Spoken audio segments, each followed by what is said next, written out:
Hey everybody, how you doing? I just finished watching Not Leaving Las Vegas documentary called How Vegas Failed to Host a Global Event, Vegas History mini documentary.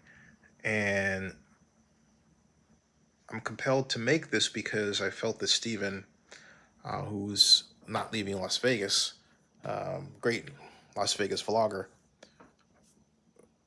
really completely missed the boat on how to properly evaluate Formula One in Las Vegas then and the return of Formula One to Las Vegas now, or more appropriately, uh, for next year, specifically November of 2023. And here's the major problem that cognitively Stephen makes in discussing the matter. Um, First of all, it happened. Sure, you can point to the mistakes, you can point to the cost overruns, you can point to the problems in finding the proper land, the course. Okay. But the one fact that's inescapable is that it happened. It happened. And in so doing, because it happened, it planted the seeds for Formula One to happen yet again. However, it,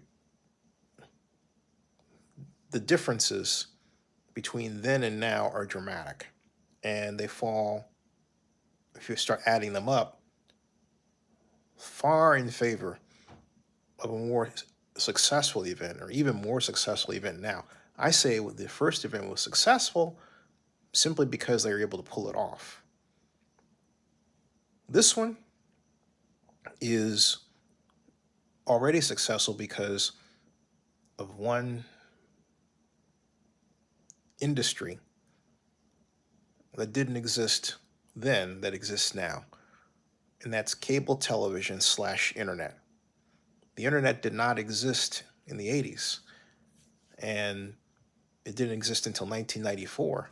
And what we've gotten with that is it's a greater ease, if you will, of ability to see something happening around the world and want to be there or arrange to be at that place earlier because you have internet access to get hotels, reservations at restaurants, the whole 9 yards. Okay.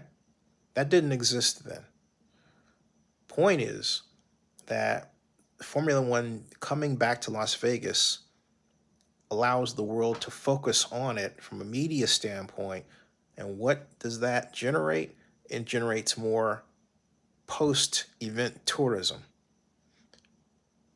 You see, overall, Stephen Hill and the Las Vegas Convention and Visitors Authority and Governor Sisolak, who really gets the interplay of sports and economic development, I think, better than most politicians, realize that having more sports events, particularly big tent events in Las Vegas, gives Las Vegas a greater flow of tourism for the future.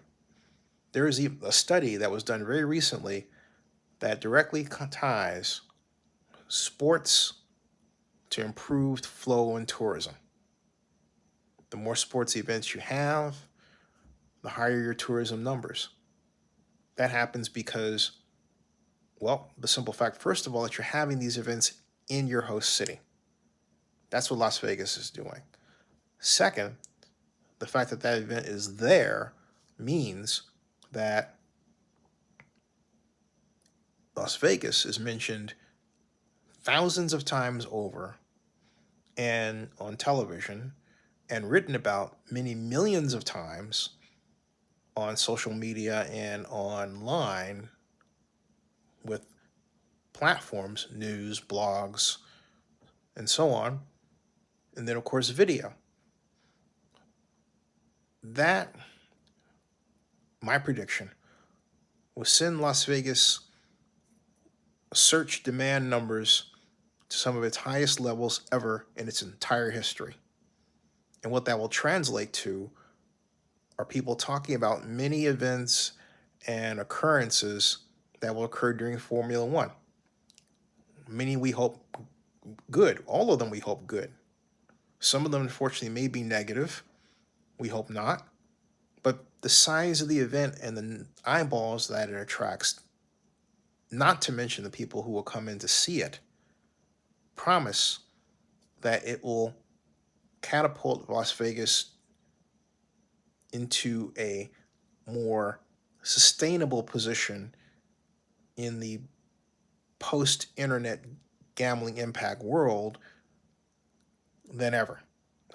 Because remember, Sheldon Adelson's concern has always been that the internet will cause people to stay at home and not come to Las Vegas and gamble, right?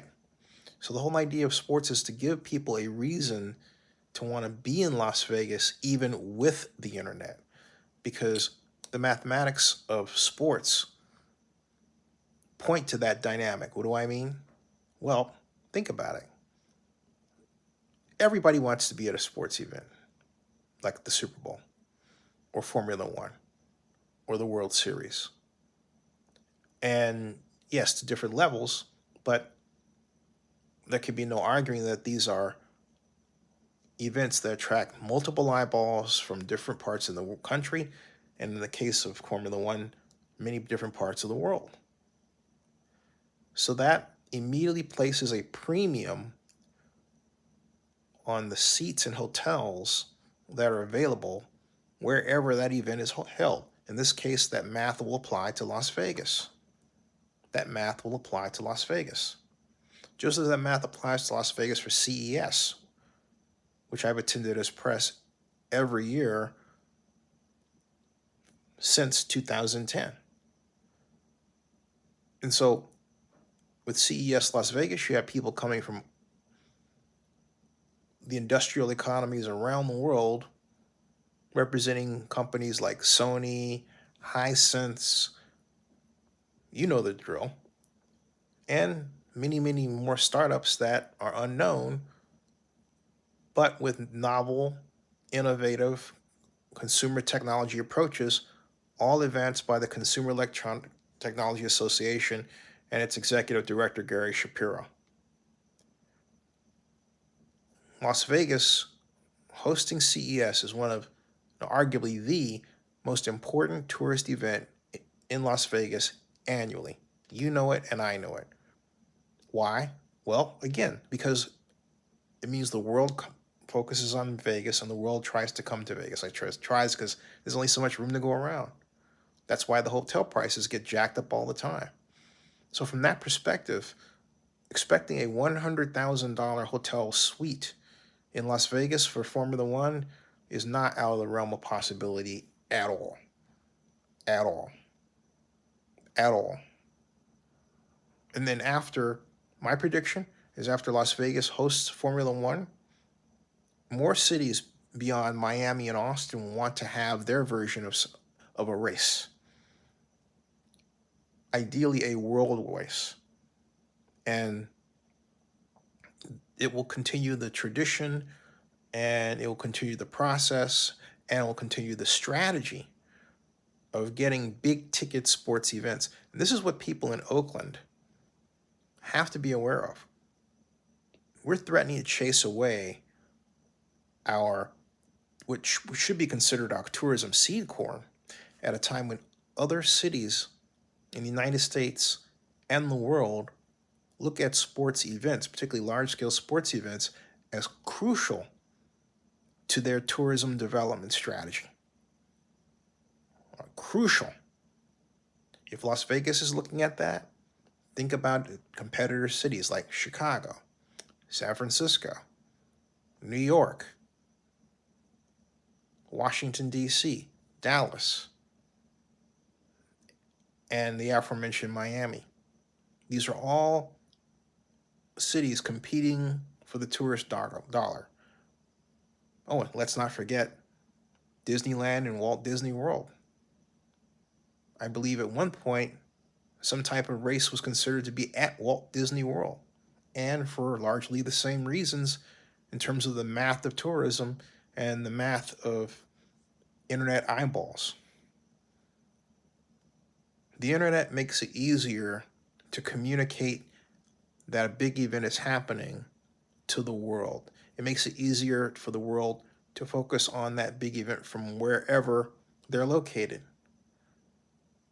And so all the eyeballs of the world will be focused on Las Vegas, not someplace else. Yes, it's in Miami. Yes, it's also in Austin, but let's face it, where would you rather be if given the choice? Miami, Las Vegas, or Austin? Now, for me, Miami and Las Vegas are a coin flip. Austin's way in the back. But even then, if I have to choose between Miami and Las Vegas, I'll take Vegas as being just a little bit more important. All right? So don't discount this, Stephen. Don't look at this from the eyes of a person looking at the 1984 effort. Look at this from the eyes of an economic planner who is sensitive to the impact of the internet and social media on tourism and population flows for travel and vacation in the modern age. That's how you have to evaluate this. That's how you have to evaluate this. And with venues like MSG Sphere, a unique place to be for entertainment you can't see anywhere else, this process of having these big events, these unique experiences that you can't even enjoy in your own room in a VR headset, are going to become more and more common. And the question is, which cities are going to be able to more easily produce these events? Las Vegas is already way ahead of the curve, and it's getting more ahead of it as it embarks on this or continues the strategy of using sports as economic development. Again, showing Oakland what it ought to be doing. The question is Oakland paying attention? The answer is right now, under our current mayor, the great Mayor Libby Schaaf, no. No. Oakland's making a gigantic mistake. San Francisco is making a gigantic mistake by not following Las Vegas' lead right now. Los Angeles is poised to take advantage with its new facilities, but it's not quite making the moves that assures one that's on that path. Now, I think Casey Wasserman would disagree with me. He would say, Zinni, we have the Olympics coming. What are you talking about? We have some of the greatest facilities in the world now. What are you talking about? And to which I would say, good point. Good point.